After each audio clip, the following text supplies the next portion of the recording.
I thought I could stay away from this multi-logy, but I can't. So I'm gonna conclude this material for today. So now is the last part of this chronology for today, of course. The founder at history, part 9 and 10. Greetings. We are back already with more on your history. There are two time periods that have held fascination to many of you for a long time, and that is ancient Egypt and the time of Jesus Christ. We will spend a little time on those two sagas now, without forgetting the South American and Native North American stories getting hotter to be given at a later date. The so-called battle between light and dark continued after the destruction of Atlantis.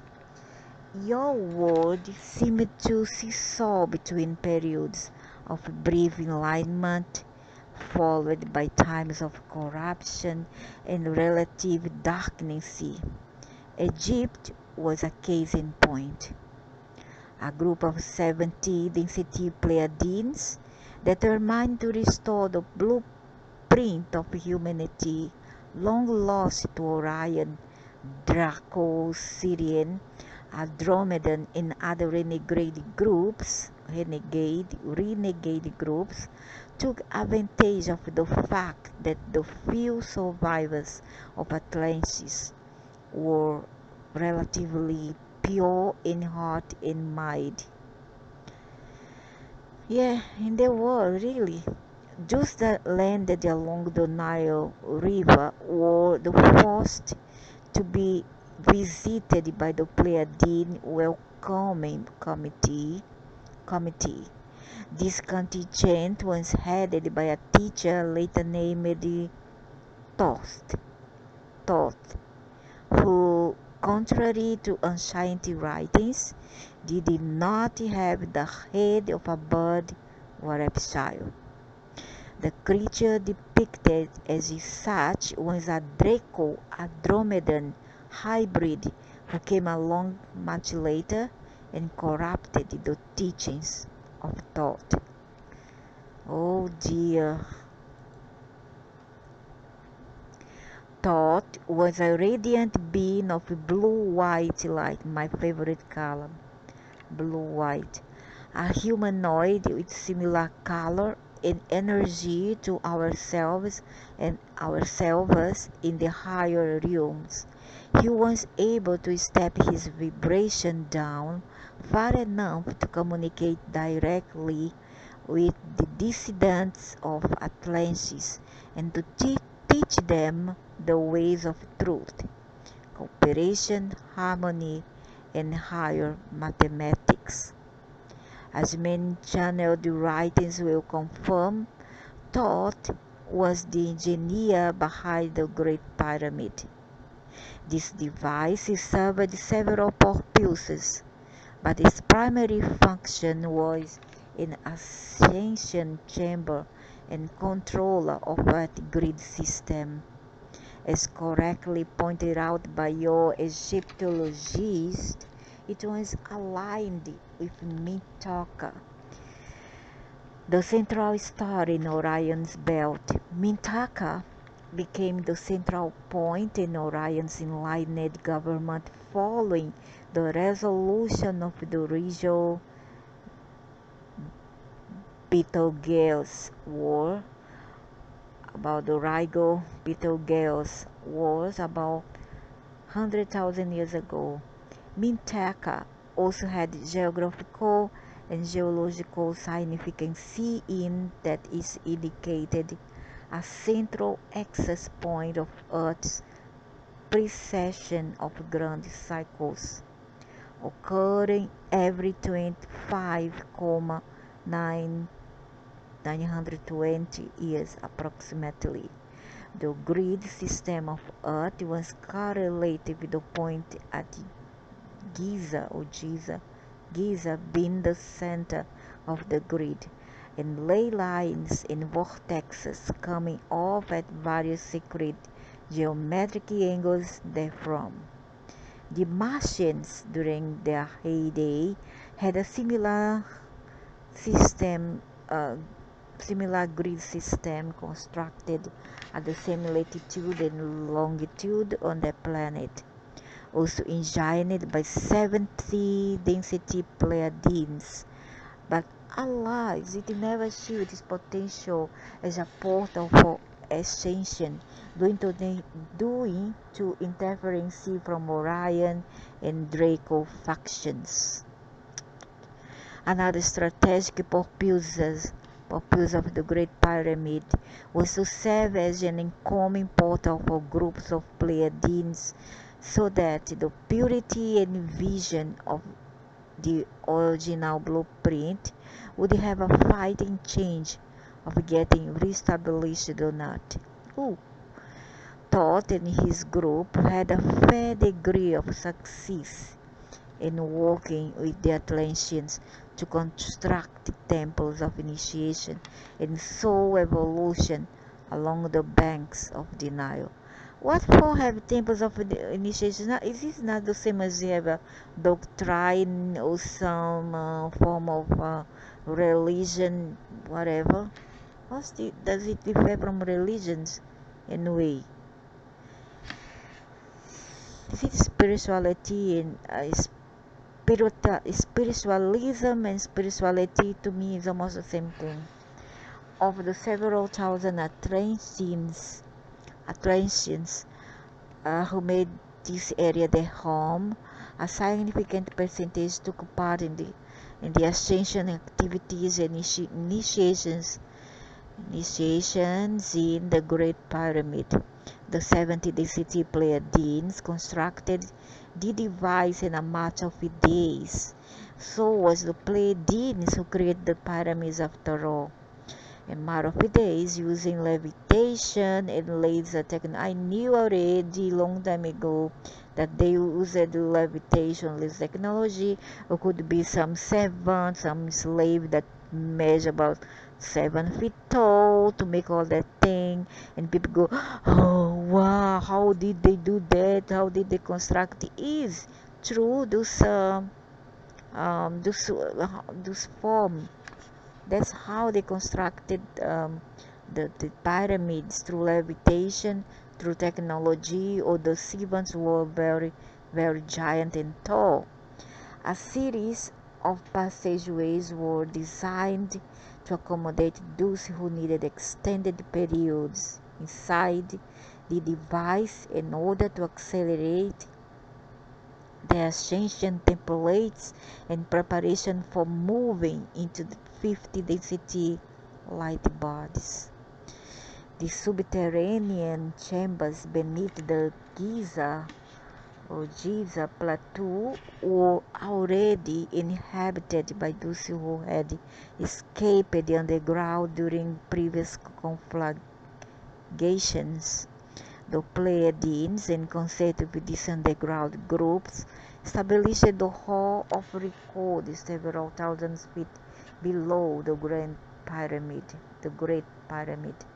The Sphinx was later erected by another group of Egyptians to mark the entrance to the portal. The Sphinx was later erected. The pyramid was completed in approximately 10,500 BC. 10,500 is almost 11,000 before Christ. It has only been in the last 20 years that scientists, on your words, have correctly dated the Great Pyramid.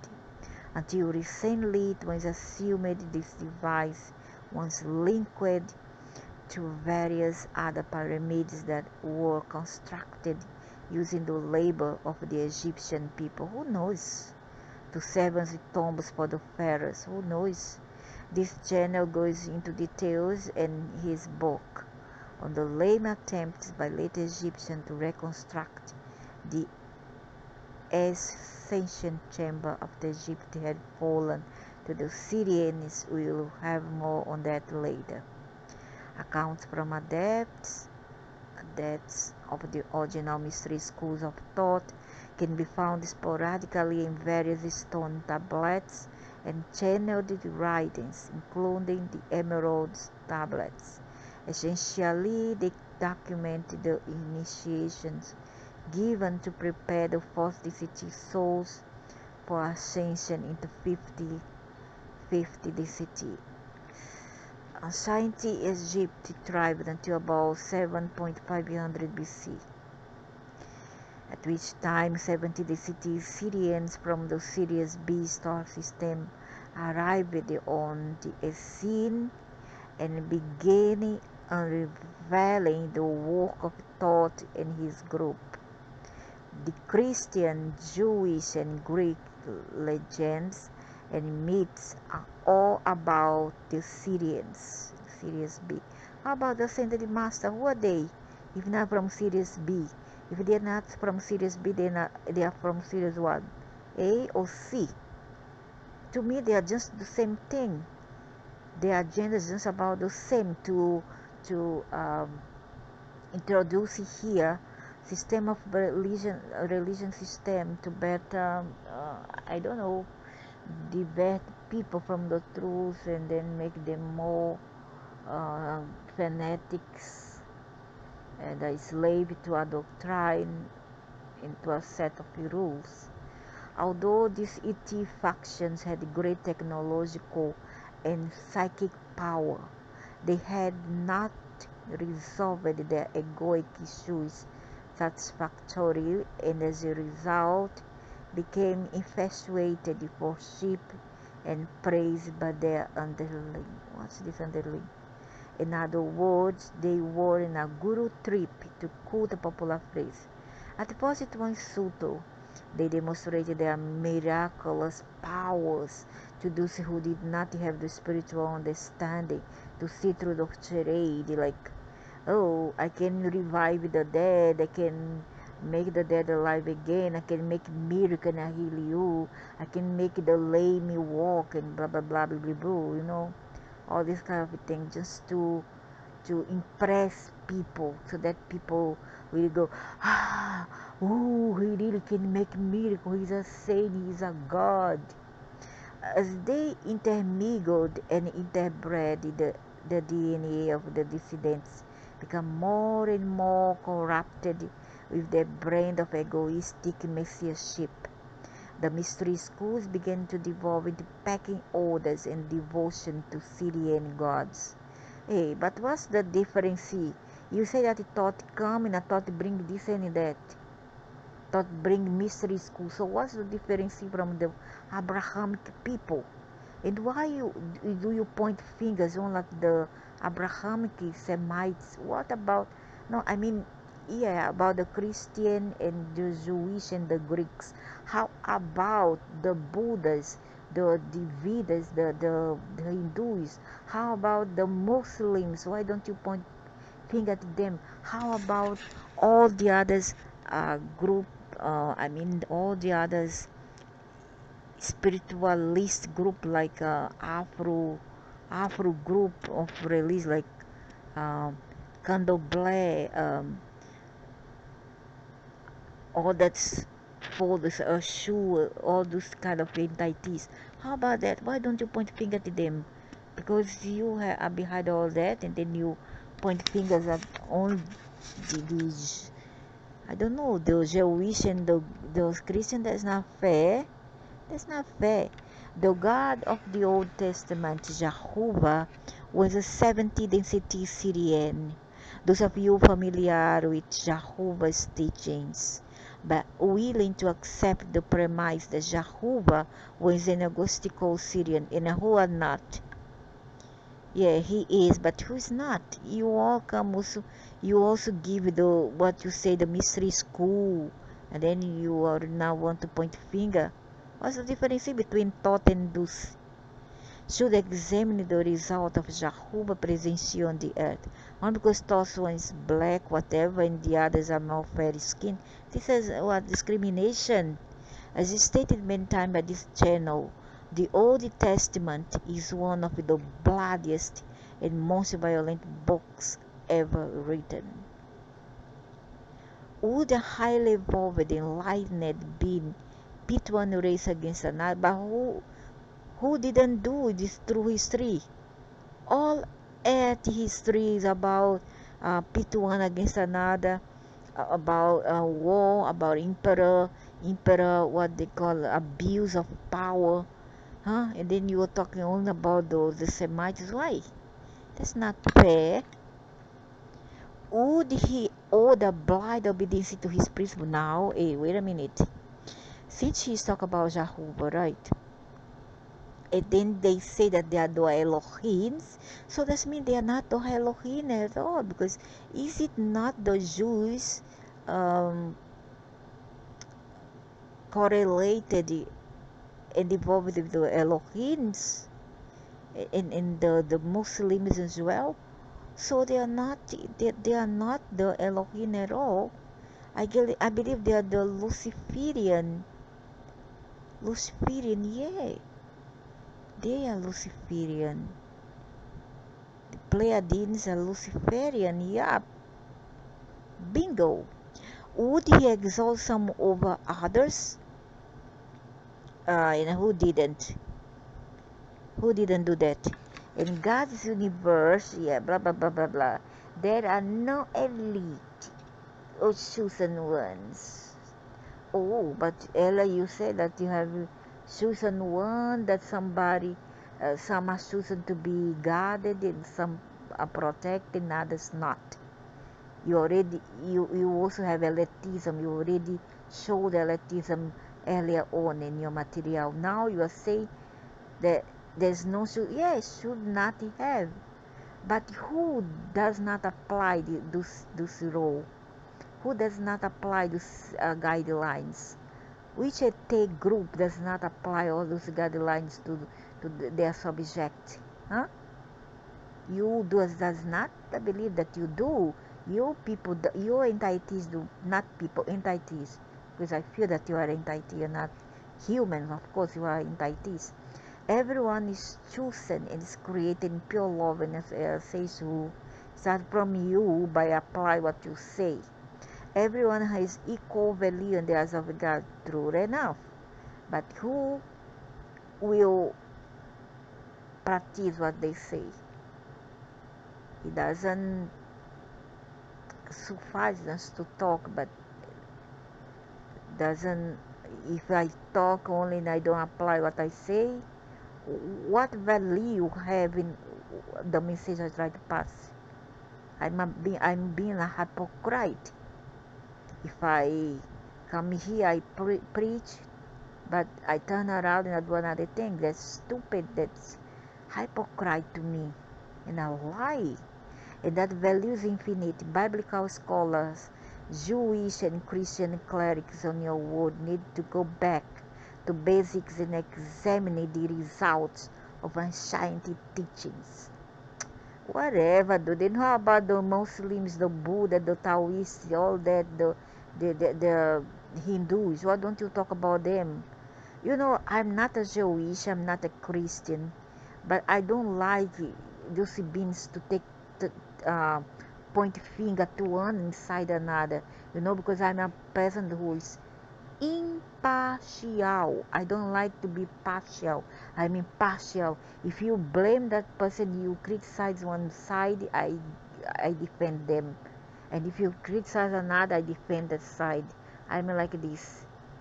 Jewish and Christian clerics on the world need to go back to basics. What a nonsense. When if they say Jewish, um, Muslim, Christian, because also the Muslims are what? They are Abrahamic too. They are Abrahamic.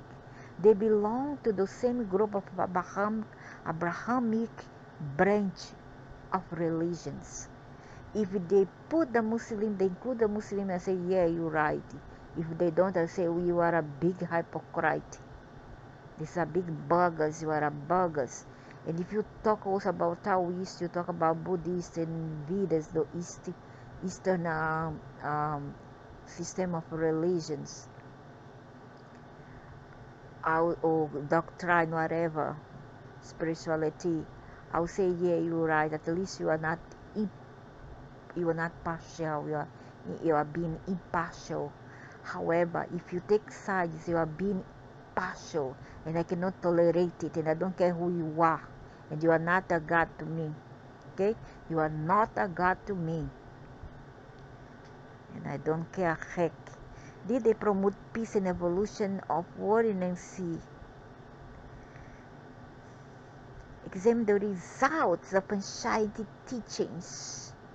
Did they promote peace and evolution of war? And did the others also promote? Huh?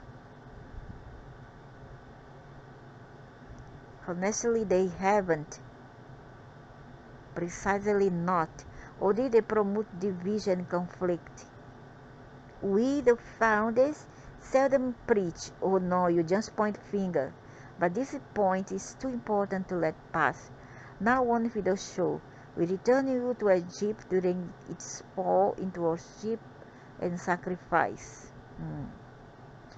At the same time as the Syrian invasion after 7,500 before Christ, the Orions and Dracos began arriving on the scene, and a degree of interbreeding ensued, resulting in men of the partly reptilian, partly avian, partly human form of Kobazar. His name was Kobazar, the great albino dragon from the house of Alni. Form depicted in later Egyptian drawings, the bird people were a hybrid Draco-Andromedan race, the result of creativity and engineering, and they attempted to land the native forms on the earth with partial success. They, like the Syrians, used their superior technology and psychic powers to enslave the docile inhabitants of Egypt. You can find drawings of the Syrian and Draco Andromedan gods on the walls of caves throughout Egypt. The pure in heart and mighty, seeing the experiment once again go awry, sadly retreated back to the inner planes. In a period of relative darkness, descended over Egypt. The ritual sacrifices, mummies, and mystery schools of the pharaohs were all the manifestation of Syrian, Orion, Draco, and Andromedan corruption. Wait a minute, I thought that for them Orions in Syrian was okay, and even this Arcturian. How come now they are pontificative Syrians, Orions, and Andromedans? I don't understand all this really. Of the original Pleiadians teachings, corruption of. Oh no, please, something wrong here. Very, very wrong. Had the teachings of the thoughts been fully integrated by his students, they never would have been corruptible. The lesson here should be obvious by now. Unless you have fully integrated your ego and higher consciousness, my God, if you say that you are the best, you are the only kid on the block, you are the maker, you are the founders, you are the creators, you are this and that, and left the others aside, then you are not being egoistical. What? Huh? You are not being egoistic or what? If I say that only I am good, only I is the best, only I am the superior one and others are below me, am I not be egoistic myself? Surely I do. My goodness, what a hypocrisy. You can be led astray by simile like you are here. I am see here people who are being partial, in Tahiti is being partial, partial, instead of it being partial. You can be led astray by seemingly well-meaning teachers who themselves have not integrated their egos with the spirit. I don't know what to think. That's why I take no side at all. I stay always on the center, just examining. I take no sides from you all, among you all. Though it's a mess, mess, all this creation, mess. The Founders on Earth History Part 10. Greetings once again, we are the founders. Let us recap and say a few words about the story so far. As many of you know, we have left a lot out and skipped some major periods and events. This for the sake of brevity. If this channel is willing, we will include these missing pieces in an upcoming book. We have enough information to fill several books, and we feel it is vital that this material be disseminated as you approach the next grand cycle. We will have a special discussion on the implication of cosmic cycles in the near future. We have not touched on the significance of the ancient Hebrew teachings, the tree of life, Kabbalah, or other aspects of the higher teachings brought forth since the time of Atlantis by various enlightened members of the Pleiadians, Andromedan, Syrian. How come they now, before he talk about Andromeda, now he's saying enlightened members of the Pleiadian, Andromeda, Syrian, Orion, Arcturians, and other groups? It's very bipolar thought.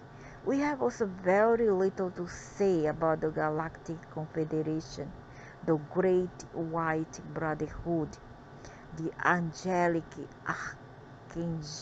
Orders, or the Archangelic Order, and the Universal Order, including the Order of Melchizedek, which belongs to Lucifer. This channel has a strong Venusian connection, another ET faction that deserves mention in future segments. I don't know. One 8th density member of the Confederation, in fact, is leading member in this sector of the galaxy, has a special story that we joyfully related below. At this time, we wish to illuminate your minds regarding the real story of Jesus Christ. Real. After all the things that you have said, you are talking about real. Your story is your story. It's not perhaps not the absolute story. I'm sorry, and I'm gonna see to it. It's important to note that the allegorical storyline of one being sacrificed to heal sins of the masses did not originate with the events 2,000 years ago, but is a theme that has been repeated many times throughout history, long before the man you know as Jesus was carried to the cross. If you dig into the history of different cultures, you will find adjacent icons whose stories are very similar to that of Jesus. The idea that a Savior died for your sins and the playing out of that drama in a form similar to Jesus is an attempt by the Dark Lords to get humanity to place the blame outside of themselves through in order to keep the problems from being solved. I say that they want to shift the karma in that people. You see? Like, oh, you born from original sins. Oh, men born from sins. Men men are those sinners one. Jesus died for our sins. Now we have to worship this being.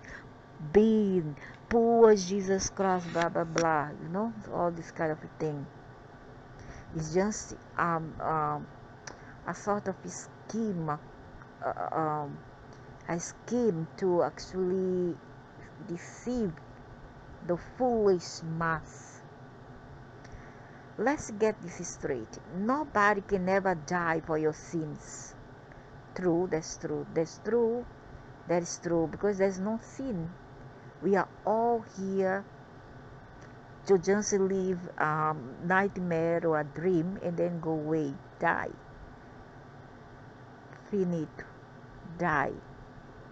You see, you are not here to because you are sin, and then you are here. Oh, you come here because you have to pay karma. Yeah, you have to pay karma. That's why you're here. Many say, many doctrine, many idiots who think that they know so much is spreading around. We come from how the capella. We come from the capella galaxy, and we are here to pay our karma. We have to walk in our shadow. All this kind of things. People like this think they are smart and intelligent. They have to live more. They have to remember that they have lived more in order to really be worthy of what they say, to be trustworthy. That's for two reasons. First, you have free will and are responsible for everything you do. And second, there's no such a thing as an unpardonable error or an error that causes you to be defective. You are as perfect as the day God created you. That's true. That's very, very, very, very true. Now I am inside with them. Yeah, and that they are very true. And you will always be perfect and innocent and holy. Lord Sananda in his book said, A Course in Miracles made that very clear. There are some factual aspects to the story as told in the New Testament of the Bible, but there are many distortions. Allow us to elaborate. The soul known as Jesus was a direct fragment of the Sananda lineage. True. In other words, Sananda was the oversoul of Jesus. Sananda, having watched as humankind once again floundered in sorrow and ignorance, and having a desire to intervene in the affairs of a man in a way that respected free will, incarnated in approximately 39 before Christ, that was Sananda, as the son of Joseph and Mary. This is much in general agreement with the biblical story. Jesus' birth date was approximately March 31. That makes him what? He was a Taurus man or Aries? Lord Sananda, in 80 the city celestial being, incarnated as Yeshua or Joshua or Yahshua, depending on whose translation you use. Aramaic Joshua. Being from 80 density, he retained many of his spiritual abilities, despite the very dense environment he was born into. As a young child, he was very psychic and foresaw many of the events that would later come to pass. So he was a Taurus or Arian. that would later come to pass. Mary and Joseph were at the odds with the political establishment to some degree, and they were not married when Mary became pregnant. This one everybody knows. The virgin birth story made up. She really had sex with the man, and then Jesus come about. So the Virgin Mary is all the nonsense. Certain ET factions have the capabilities of impregnating women, yet it's true, without going through normal sexual means. But in this case, Yeshua came in through normal means. This means a man and a woman have intercourse. Okay, so she was not a virgin after all. To avoid the social and political consequences of giving birth out of wedlock, and to remove themselves from the oppressive beliefs of the authorities, Mariam and Yusuf migrated toward Galilee, and eventually near the Dead Sea, where they briefly took refuge with the Essenes. Mariam and Yusuf left Joshua in the care and returned to Galilee. Yeshua later joined the Essene order. He spent 3 years building temples and housing for the Essenes, while attending their sacred teaching and learning the Essene way along the banks of the Dead Sea. Joshua learned to have respect for Mother Earth and had a hand in helping bring the much needed rain, scarce in their region. The Essenes were strict vegetarians and taught a respect for all life forms. Very beautiful. They were regarded as strange and anti-social by the governments of the land. So that was the true story of Jesus after all. And you all Christians need to see that. But were left largely alone, as they seemed to pose no threat, and always paid their taxes even though they did not believe in such matters.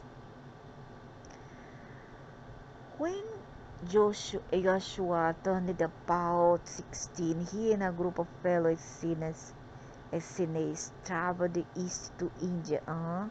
That's the same story I heard, where he met several Indian gurus and saints.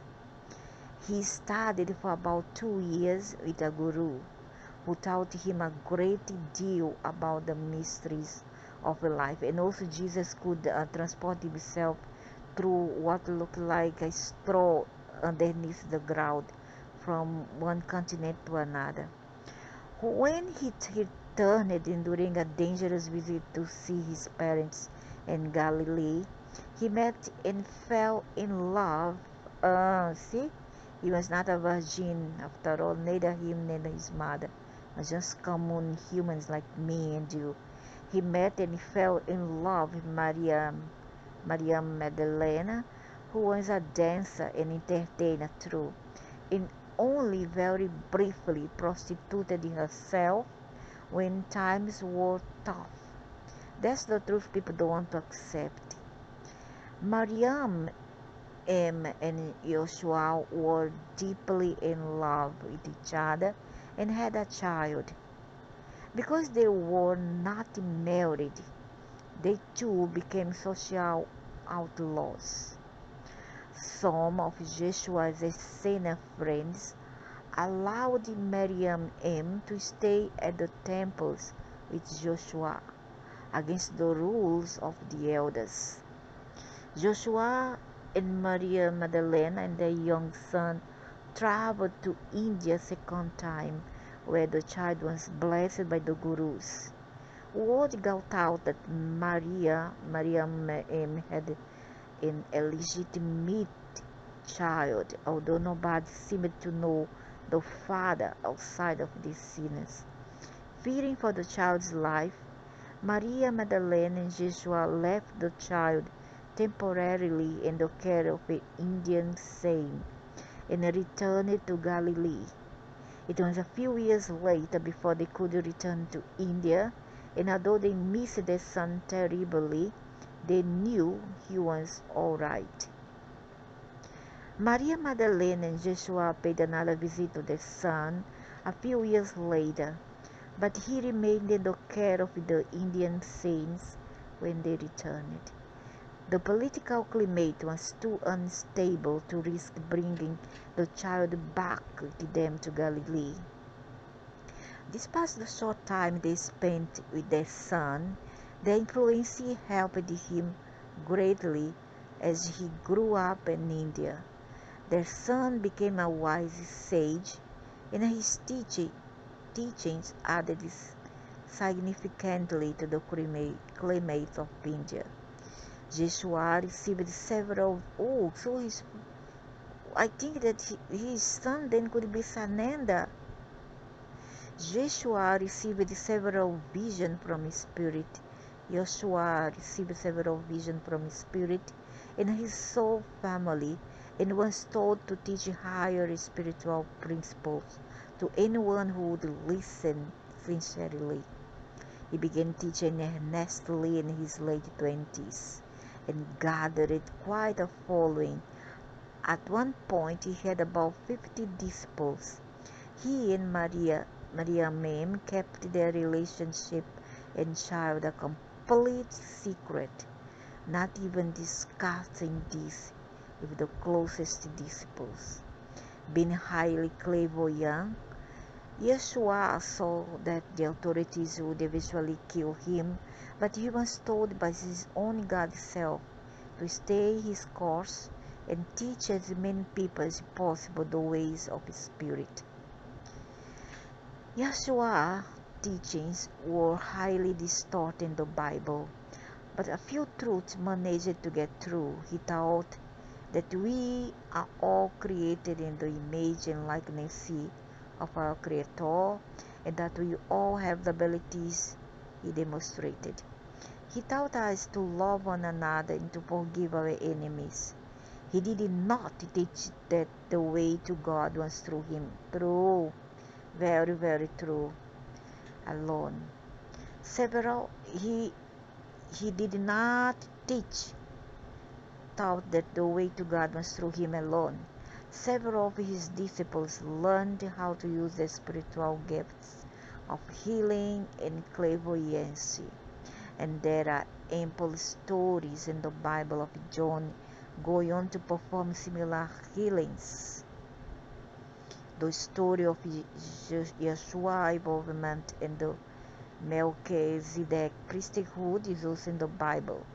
In Hebrews chapter 7, once Yeshua reached a certain level of oneness, his cosmic family in the celestial realms began communication with him and reminding him of his position within the Melchizedek priesthood. When Joshua was brought to the cross, he immediately left his body consciously. Hey, but you skipped the part why he went to the cross. Why and how? He left his body consciously, said of his suffering for 3 days, as he taught erroneously. During his life, he continually forgave them, for they knew not what they did. After leaving his body, he holographically projected himself back into human form to appear to his disciples and Maria Magdalene on numerous occasions. The body left the tomb because grave robbers stole it. He had no need to resurrect it, as he was already able to materialize a new body once he returned to aid the city. But I saw his tomb and he pointed it there and he cried. It was in Mount Olive.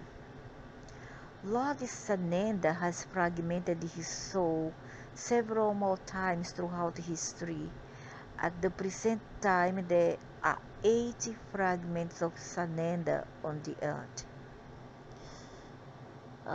Some of these souls believe they are Jesus, and to a certain extent, they are correct. All great souls are capable of fragmenting themselves dozens of times in order to do service work on lower density planets.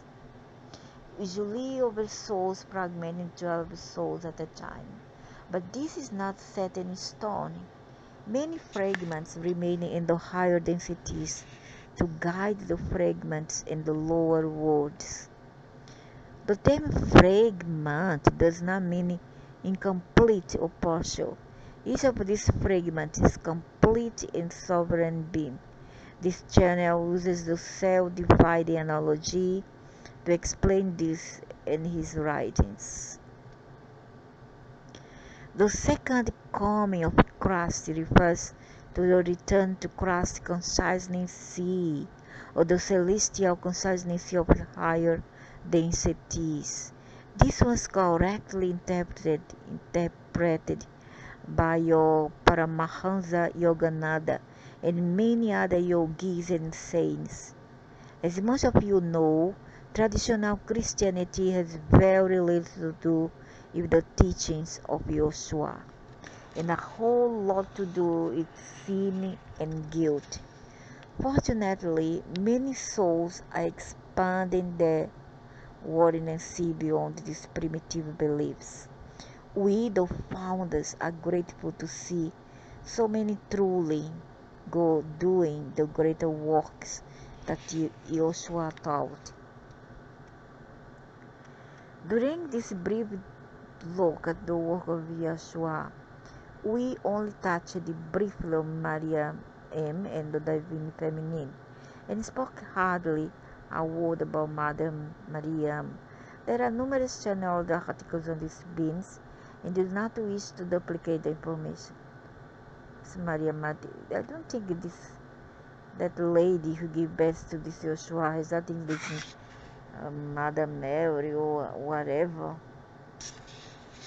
We hope we have set the record straight on the lifetime of the one you call Jesus. We are the founders. And that's it. Only that. They don't explain why he died. If it were true that the Romans killed him, nobody explained. Everything was quoted here I already knew. And I don't know, many things was left unsaid. There was more thing that they are not saying, because I heard that Jesus did not die in Israel, whatever. He died outside, and he lived most of his part in India, and he could travel in tunnels under the earth to another, from dislocate from one place to another. And that he had a son, and this son eventually moved to Europe, and some of his lineage is in the royal family of Europe. Okay, that's what I know about this man. And what I know about him is that he had been pestering me since I was about 10 years. 10? No. I was 10-year old when he started pestering me. And up the time when I grew older and married, he still keep on coming to me. No, he stopped. And no, he was not nice being. I cannot say whether that being that I saw and he was not like this is wrong. He looked like an Arab man, and he's much uglier. His skin is much darker, but he's not black. He's not brown. He's like, I don't know how to say that color of his skin, like a Jewish or Arab, whatever. Okay, he's not white. He's not black.